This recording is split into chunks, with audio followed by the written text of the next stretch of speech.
Bonjour à tous, bienvenue. Nous sommes sur l'émission Radio Oli Médical, la deuxième émission du programme Oli Médical de l'association Gvaïm. Aujourd'hui avec nous, Dr Eva Dedouche. Bonjour. Bonjour. Dr Eva Dedouche, vous êtes gynécologue obstétricienne, spécialiste en diagnostic anténatal. Vous allez nous expliquer tout ça dans les quelques minutes qui suivent. Et à ma droite, Jonathan Rubinstein, bonjour, avec qui je co-dirige le programme Oli Médical. Bonjour à tous. Alors peut-être en quelques mots d'abord, Jonathan, ce que c'est Oli Médical, avant d'entrer dans le vif du sujet. Avec grand plaisir. Oli Médical en 5 chiffres, c'est 3 ans d'existence, plus de 800 contacts de tous les différents domaines du monde médical, 526 médecins, 56% des participants qui ont en dessous de la quarantaine, plus de 117 médecins qui ont fait leur alia durant ces 3 années d'existence avec un contact plus ou moins proche avec Oli Médical, et ces 117 médecins qui correspondent à une économie faite au ministère de la Santé en formation de médecins de plus de 50 millions de shekels. Wow. Donc effectivement, ce qu'on fait au quotidien, c'est qu'on accompagne les professionnels de la santé qui souhaitent en savoir plus sur le système de santé israélien. Et l'idée de cette émission, c'est d'en faire profiter des médecins qui s'intéressent justement à ce système de santé, mais aussi à toute la population qui se pose des questions sur le système de santé, le système de soins en Israël. Et donc c'est ce que nous allons faire pendant ces quelques minutes ensemble. Docteur Dedouche, bienvenue, on est ravis que vous soyez là avec nous. Merci de m'avoir invité. Avec plaisir. Alors on a plein de questions à vous poser, mais commençons par déjà comprendre un peu plus ce que vous faites au quotidien. Donc nous ne sommes pas médecins. En quoi consiste votre activité ? D'accord. Alors je suis diplômée gynécologue obstétricien. Et actuellement, je travaille à mi-temps à l'hôpital dans un service de gynécologie obstétrique à l'hôpital Wolfson. À Holland, c'est ça ? À Holland, tout à fait. Plus particulièrement dans le service d'échographie et de diagnostic anténatal. Et je travaille aussi dans le secteur privé, dans 2 centres, les 2 sur Tel Aviv, le centre médical de Neve Tzedek et le centre Herbert Samuel à Tel Aviv aussi. Ok, tout un programme. Donc on a pas mal de questions à vous poser sur la gynécologie obstétrique en Israël, notamment le suivi de grossesse. On y vient dans quelques instants, mais je me tourne avant vers Jonathan. On a eu pas mal d'actualités médicales ces derniers jours en Israël. Tu nous as préparé un florilège d'informations intéressantes. Exactement. Dans cette nouvelle chronique d'actualité médicale en Israël, on ne les compte plus, c'est déjà la 2e. Un gros titre, un rapport remis à la Knesset regroupant les salaires les plus élevés du secteur public. Un chiffre, 252 784. C'est le haut de la liste et c'est le salaire brut d'un médecin d'Hadassah à Jérusalem. 253 000, quasiment 253 000 shekels par mois. Hadassah, l'hôpital où, je le rappelle, les médecins font grève pour obtenir une augmentation salariale. En 2e position, un chirurgien ophtalmologique de la Clalit avec quasiment 182 000 shekels par mois. En 3e position, un chef d'unité chirurgicale à la Clalit, 160 000 shekels. En 5e position, le directeur général de la Maccabi avec près de 95 000 shekels. En 8e position, le directeur de l'hôpital Bnei Tzion à Haïfa avec plus de 90 000 shekels bruts par mois.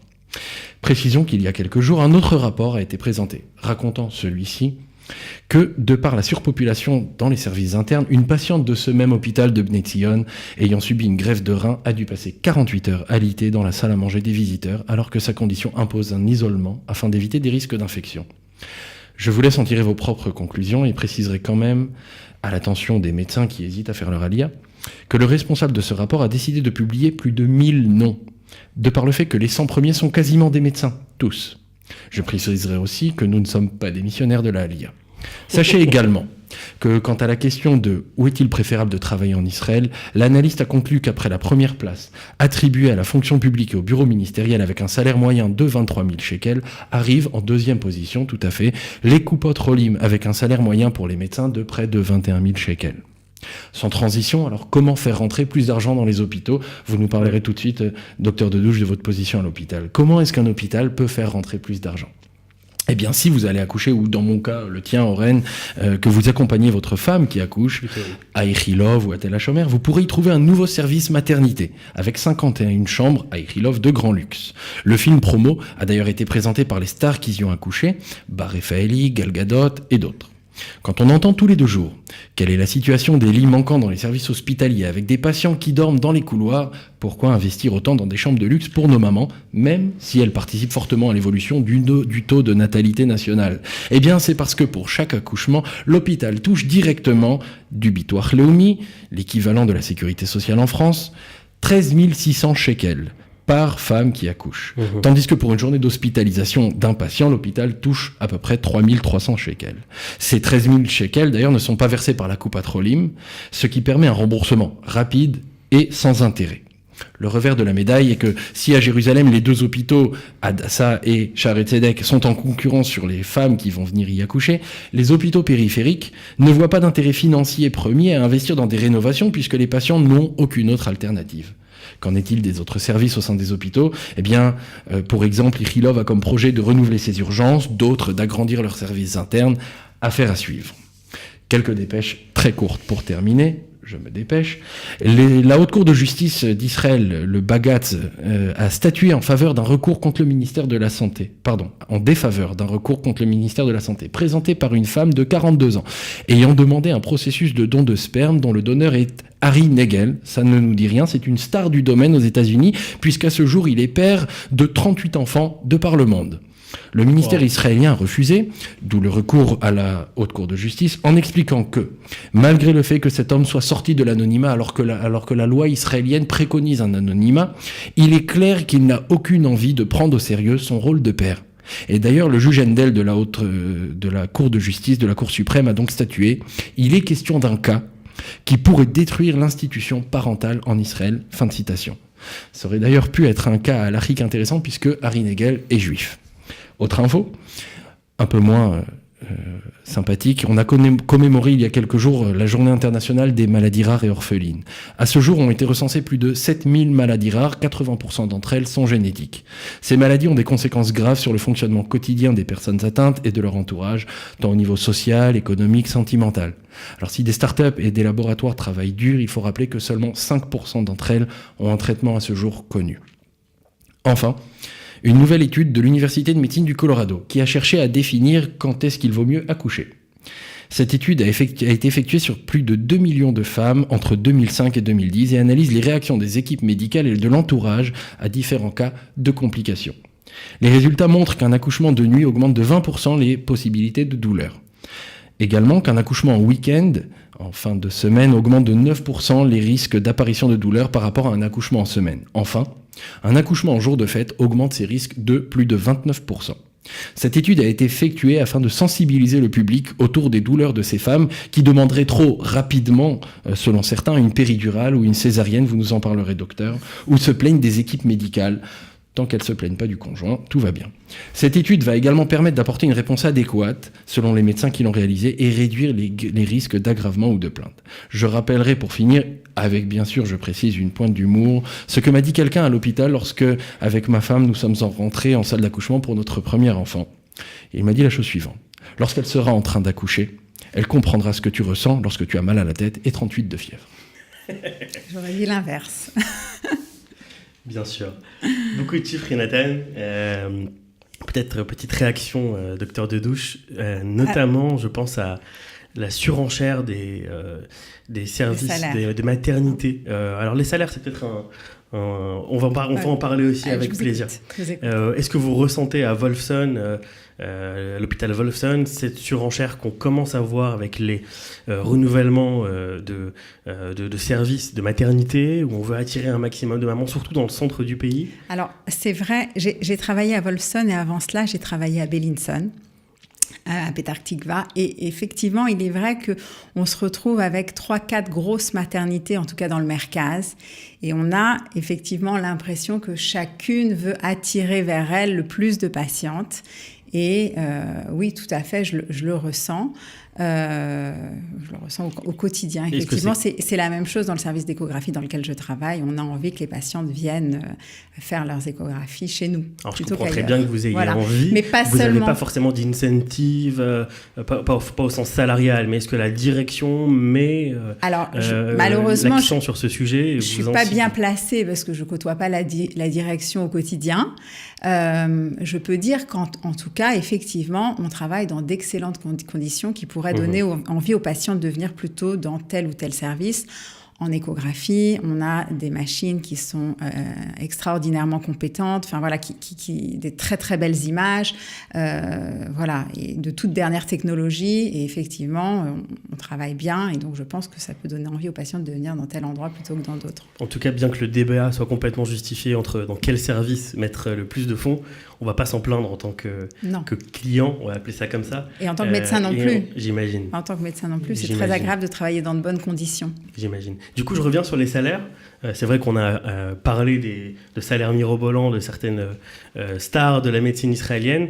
Il est évident que tout le monde n'est pas dans cette situation. Ah non. Non, parce que je voulais rebondir là-dessus parce que vous avez parlé des salaires bruts. Je pense que dans ces salaires-là, ce ne sont pas uniquement les salaires en tant que salarié de l'hôpital. Et je pense qu'il ne faut pas tout mélanger parce qu'effectivement, le salaire brut d'un médecin hospitalier, même après plusieurs années de carrière, ne monte pas avec ces chiffres-là. Après, ces médecins-là qui effectivement gagnent de grosses sommes d'argent à la fin du mois, qu'est-ce qu'ils font à côté? Quelle est leur activité dans le privé? Combien d'heures de travail ils travaillent? Je trouve que bon, voilà, il ne faut pas lancer des chiffres comme ça sans savoir exactement de quoi on parle et préciser un petit peu de qui on parle. Tout à fait. L'idée aussi d'attirer l'attention sur ce sujet-là, alors, effectivement. Les salaires des médecins peuvent être bons de façon générale, je pense, en Israël. Bon, voilà, probablement tout comme en France. Pour les Olim, c'est un petit peu différent. Il ne faut pas venir avec cette idée-là en tête parce que sinon, on ne reste pas. Vous voyez une grande différence ? Ah ben, je vois une très grande différence. Alors, je ne vais pas parler des chiffres exacts, mais aujourd'hui, les salaires à l'hôpital des médecins Olim sont des salaires de jeunes internes qui démarrent. Quasiment. En tout cas, pour les médecins hospitaliers que je connais, il ne faut pas compter là-dessus pour manger ou pour payer son loyer à la fin du mois. Voilà, on travaille dans d'excellentes conditions. Moi, j'ai fait mon alia avec une seule idée en tête, c'est travailler à l'hôpital dans mon domaine de compétences. Mais effectivement, c'est pas grâce à l'hôpital que je gagne ma vie aujourd'hui et c'est extrêmement intéressant, etc. Mais les salaires sont pas du tout élevés. On se rend bien compte avec les médecins qu'on accompagne que lors de la première, même deuxième, troisième année d'Alia, il y a un mix qui s'établit entre les différentes options qui s'offrent à vous dans le système médical israélien, entre hôpital, Coupat-Rolim, exercice en privé, etc. C'est un mix que vous êtes en train aussi de monter. Complètement. Comment est-ce que vous vivez ça ? Alors complètement, c'est vraiment, vous lisez dans mes pensées, c'est-à-dire que moi j'ai fait mon Alia donc, depuis 1 an et demi maintenant, août 2017.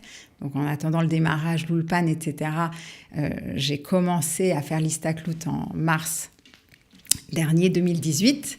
Donc je suis un tout jeune médecin, et donc, enfin, en Israël en tout cas, et j'ai été une girouette tout l'hiver à savoir effectivement comment j'allais me situer dans le système de santé, est-ce que j'allais travailler en Coupat-Rolim, quel Coupat-Rolim, parce que ça c'est aussi extrêmement difficile, excusez-moi, à l'hôpital, dans le privé, dans quel centre privé, c'est extrêmement compliqué de se décider. Vous voyez des différences notoire entre les procédures de la gynécologie, des suivis de grossesse entre la France et Israël, la relation patient-médecin. Alors, oui, tout à fait. C'est très différent. Le suivi de grossesse est tout à fait différent ici et en France. Il est différent de par la façon d'accompagner les patientes, c'est-à-dire qu'en Coupat-Rolim, effectivement, les patientes sont vues pendant 10 minutes, il y a très peu d'examen médical, c'est énormément basé sur l'interrogatoire et puis on passe à quelqu'un d'autre. Et puis le suivi lui-même est différent, les examens complémentaires sont différents, le nombre d'échographies diffère, il y a des examens qu'on fait ici qu'on ne fait pas en France. Donc effectivement, je ne sais pas si je dois rentrer dans les détails ou pas, mais oui, le suivi est tout à fait différent ici en France. C'est quelque chose qui, à titre personnel, effectivement, après, on a appris qu'il valait mieux, entre guillemets, pour faire une échographie du premier trimestre, etc., prendre un service pas dans la Coupa, mais en dehors, quitte à avoir un remboursement pour avoir un temps plus large et plus long et rentrer dans plus de détails que finalement, quand on est un futur jeune parent, pour être rassuré. Alors moi, j'ai une confiance aveugle dans le système de santé israélien. Encore plus depuis que je suis là. En France, je ne me situais pas, je ne connaissais pas tellement le système de santé ici. Et en tout cas, en gynécologie obstétrique, je vais rassurer, les patientes enceintes. Ils sont extrêmement compétents et on a un système de surveillance et de suivi des grossesses et d'échographie qui, pour moi, est extrêmement compétent. Il diffère de celui de la France, qui est aussi très compétent. On a effectivement des examens peut-être qui sont un petit peu plus faits de façon un petit peu plus rapide et de façon plus systématique. Il y a peut-être on prend peut-être un peu moins de temps pour expliquer aux patients qui pourraient être un peu angoissés, etc. Mais en termes de compétences des médecins et d'efficacité des échographies, ça, je leur fais une confiance aveugle. Après, tout dépend du patient. Si vous avez envie, si on est face à un couple qui a effectivement envie qu'on lui explique, qu'on prenne un petit peu plus de temps, qu'on lui montre les membres, le cœur, qu'on lui explique tout ça, effectivement, ça peut être plus rassurant d'aller voir un médecin dans le privé. Mais en termes de suivi de grossesse, par contre, il n'y a aucun problème dans le système hospitalier, en tout cas. Vous dites qu'on peut se fier totalement au process tel qu'il existe actuel, se laisser aller, on est contacté, pas forcément besoin d'avoir une forme de proactivité dans le fait d'aller rechercher l'information. S'il y a un problème ou si on a une grossesse qui va se dérouler avec quelques difficultés ou avec quelques complications, les médecins seront très, très réactifs. Alors peut-être qu'on peut rentrer un peu dans les détails ou peut-être juste des grossesses à risque. Comment ça se passe ? Alors, de façon très simple en fait. Une patiente qui serait suivie en copatrolie mais chez qui le médecin déciderait qu'on rentre dans le cadre d'une grossesse à haut risque, la patiente serait orientée directement pour un suivi à l'hôpital. Et dans le cadre du suivi à l'hôpital, elle serait suivie comme en France dans le cadre d'une grossesse à risque, tout simplement. Après, ce qui diffère, ça va être les dates des examens, les dates des échographies. Ici, on va avoir 3 échographies, mais qui vont être beaucoup plus précoces que celles qui sont faites en France. L'échographie du 3e trimestre n'est pas systématique ici, quoique beaucoup faite, alors qu'elle l'est en France. On fait beaucoup plus d'amniosynthèse, donc de prélèvement de liquide amniotique ici qu'on en fait en France. Voilà, il y a des petites différences comme ça, et puis je pense qu'il faut s'adapter tout simplement. Alors vous avez fait... J'imagine des centaines, si pas des milliers d'échographies. L'émotion, quand on est avec ses futurs parents du premier battement de cœur, elle est toujours la même ou au bout d'un moment on s'habitue? Pour moi, elle est toujours là. Mais moi, j'adore mon métier, j'adore ce que je fais. Je pars encore plus ici au travail tous les jours avec le sourire et faire des échographies, c'est un réel plaisir au quotidien pour toutes les patientes. J'adore ça. Alors, question un peu naïve, mais c'est aussi notre rôle. Vous faites vous-même les échographies ou c'est des techniciens? Comment ça marche? Voilà une vraie question, tout à fait, c'est tout à fait différent. Alors, il existe ici des Ternaïtes, et ça n'existe pas, ce métier-là n'existe pas en France. Donc des techniciens? Des techniciennes, la plupart du temps, voilà, des techniciens. Ne font pas du tout ce qui est examen morphologique fœtal. Pas du tout. Ils font de la surveillance fœtale, c'est-à-dire ça va être la croissance du bébé, l'évaluation de la vitalité du bébé, la quantité de liquide amniotique. Elles vont faire tout ce qui est échographie gynécologique dans le cadre de PMA, de fécondation in vitro, pour évaluer les ovaires, l'utérus, éventuellement dater les grossesses pour les grossesses qui vont être très très jeunes. Mais tout ce qui est examen morphologique du fœtus, c'est-à-dire la mesure de la clarté nucale, schifotorpite et toutes les sclérotes qui suivent avec donc la morphologie, ça, elles ne le font pas du tout. C'est pas du tout dans leur domaine de compétences. Donc on est complémentaires, mais le médecin échographiste a toute sa place ici et il n'est pas du tout remplacé par les techniciennes. C'est-à-dire que c'est quand même un médecin qui va devoir ensuite passer sur le compte rendu de ce technicien ou... Non, pas du tout, mais le médecin fait des examens que ne fait pas du tout le technicien. Si le technicien va faire ou la technicienne va faire une estimation du poids fœtal, elle fera l'estimation du poids fœtal, mais elle n'examinera pas du tout toute la morphologie, le cœur, le cerveau, l'abdomen du bébé. Elle fait quelque chose d'autre. J'ai compris. Voilà. Vous sentez une différence entre la France et Israël on est quand même dans un pays avec un taux de natalité qui est assez élevé. Est-ce qu'on le ressent en tant que médecin gynéco dans un hôpital au niveau du nombre de patients Alors, en tant que médecin, on le ressent, notamment en salle de naissance. Mais on le ressent parce qu'il y a énormément de patientes qui accouchent par jour, tout simplement, hein, on le ressent. Et puis ce sont de très grosses structures. On n'a pas de structure aussi importante en France, en tout cas. Pas beaucoup. Ici, on a des maternités comme Ichilov ou comme Bellinson ou Telhachomer qui dépassent les 10 000 accouchements par an. En France, les grosses maternités sont autour de 5 000 accouchements par an. Vous voyez ? Donc, c'est pas du tout le même travail au quotidien, mais il y a beaucoup plus de personnel, il y a beaucoup plus de sages-femmes, il y a plus d'infirmières, il y a même beaucoup plus de médecins qui sont là la nuit en garde de nuit. Donc, c'est un roulement différent. Donc, oui, on le ressent, mais les moyens sont là quand même. Donc ton étude américaine sur le moment où on peut accoucher ne doit pas forcément s'appliquer en Israël. On peut accoucher Shabbat, on peut accoucher n'importe quand. Ça s'applique probablement un petit peu parce qu'effectivement, il y a moins de personnel la nuit. Mmh. Dans tous les cas, il y a moins de personnel la nuit. Mais bon, le personnel est là quand même, et puis voilà. En tout cas, à titre personnel, l'accouchement Shabbat, c'est quelque chose de spirituel qui est extraordinaire. Comment on passe, je parlais un peu de vous, de Paris 6e, c'est bien ça 16e, oui. À Holon. Très bien. Qu'est-ce qui vous a poussé à partir ? Et comment... Holon, c'est quand même une ville qui est très cosmopolite. On n'est pas dans le cœur de Tel Aviv, il y a moins de francophones. Ah, très peu, il y en a très très peu. Comment se passe votre intégration au quotidien dans cet hôpital ? Écoutez, très bien. Alors, effectivement, la patientèle est probablement différente des patients que j'avais l'habitude de voir dans le 16e en privé. Mais les patientes qu'on voit à l'hôpital en France sont les mêmes que celles qu'on retrouve ici. Donc, de toute façon, il n'y a pas de différence pour moi dans mon exercice au quotidien. Que ce soit sur le plan professionnel avec les médecins avec lesquels je travaille, ou sur le plan plus médical avec les patientes, il y a une tolérance et une acceptation du monde médical et de la population ici envers les Olim qui est juste extraordinaire. C'est-à-dire que maintenant, ça va mieux, mais au début, quand j'avais quelques difficultés pour faire les comptes rendus, pour écrire les mirtav à la fin de la consultation, ou ne serait-ce que pour expliquer aux patientes, c'était parfois un peu compliqué.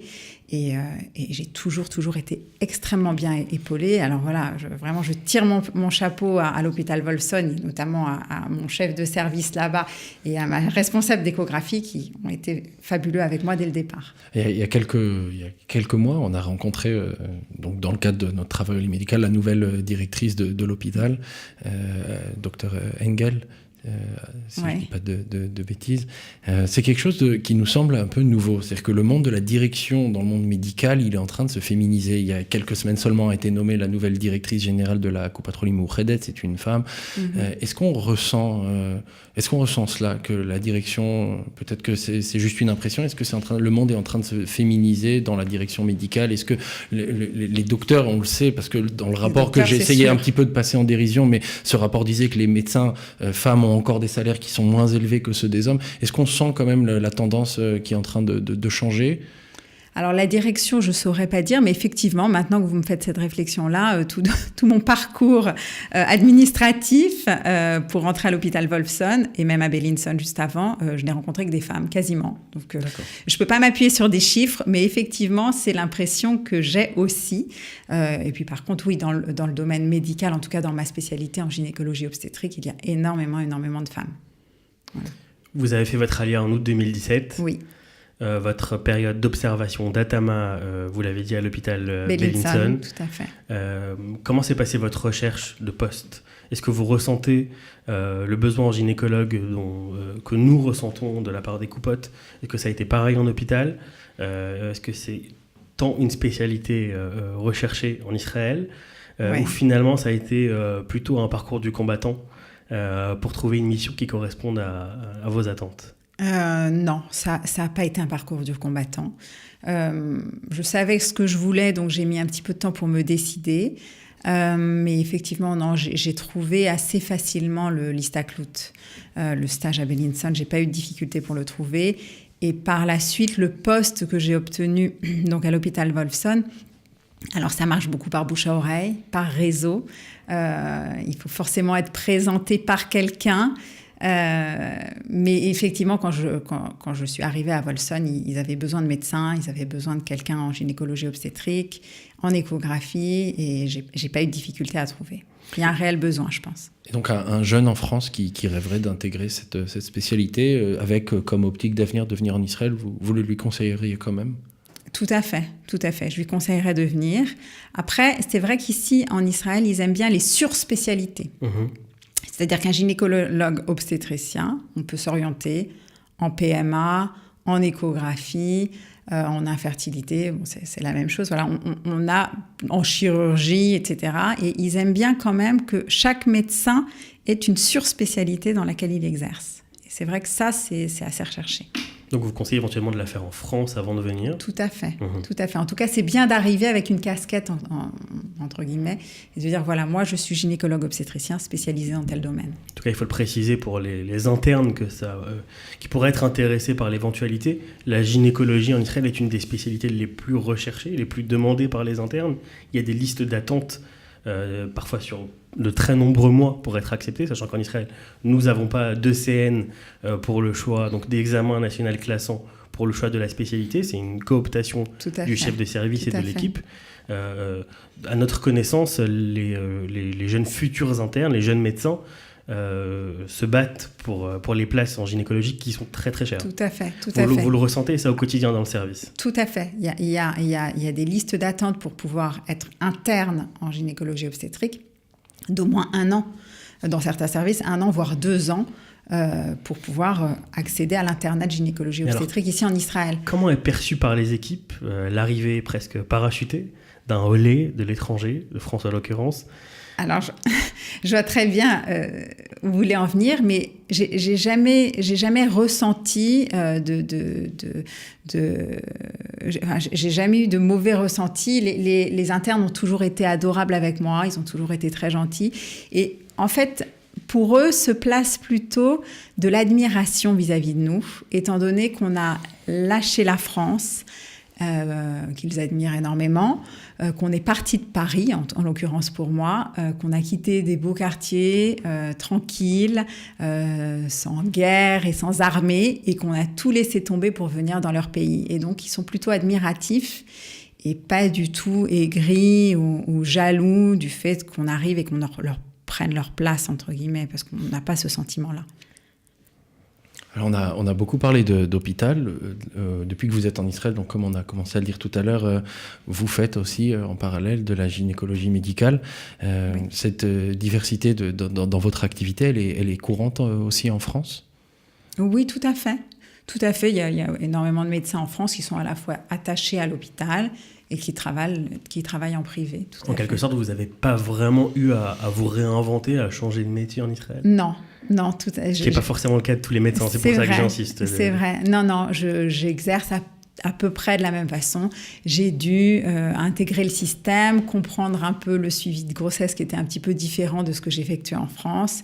M'adapter, mais je n'ai pas changé de métier. Alors comment on équilibre entre le monde hospitalier et le monde de la coupa ou du privé? Vous êtes à mi-temps, c'est ça? On vit à 100 à l'heure. Mais comme dans toutes les professions, je pense.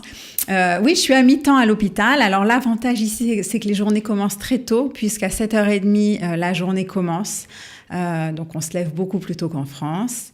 Mais on termine aussi plus tôt, c'est-à-dire qu'à 15h30, la journée se termine à l'hôpital. Et en général, c'est à ce moment-là qu'on peut se permettre d'aller consulter ailleurs. Donc soit en coupatrolim, effectivement, soit dans le privé. Donc on l'a bien compris, le matin, on vous trouve à... Excusez-moi, je vous laisse... Non, je dis qu'ici, les médecins peuvent travailler même jusqu'à 22h facile. Moi, j'ai des collègues qui travaillent jusqu'à 22h dans le privé. Et ça se voit quand même beaucoup moins en France.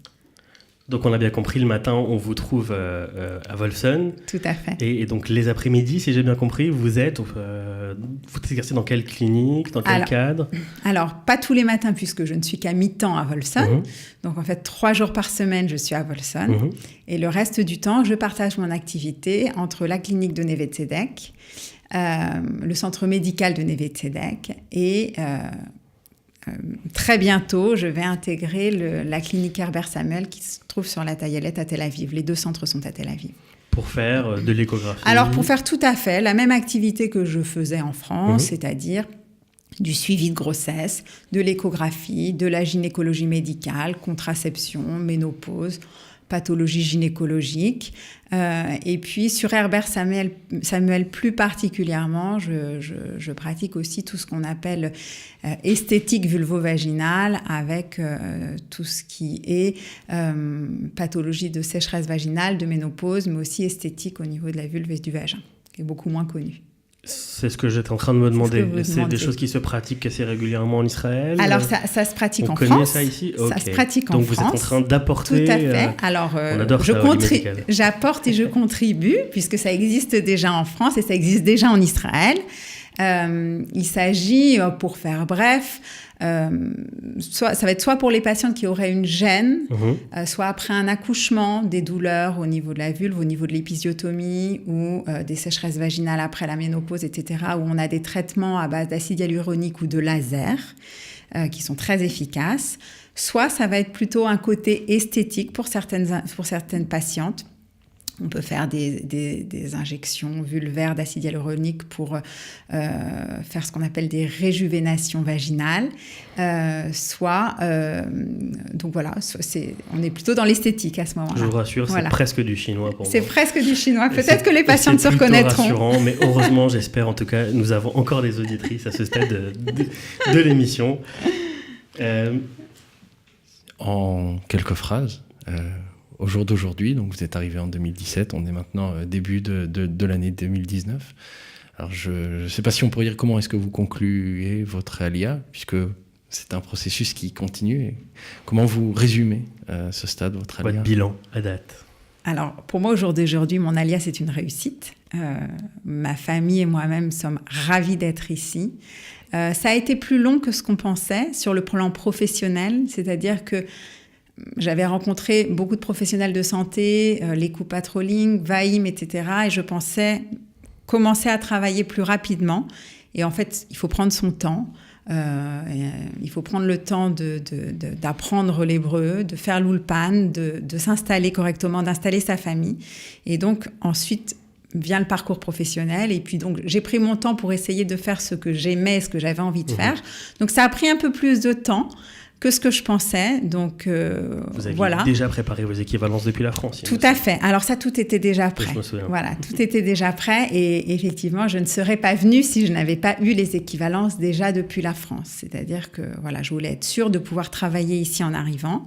Donc, j'avais déjà tout anticipé. Donc, c'est un parcours qu'il faut faire avant.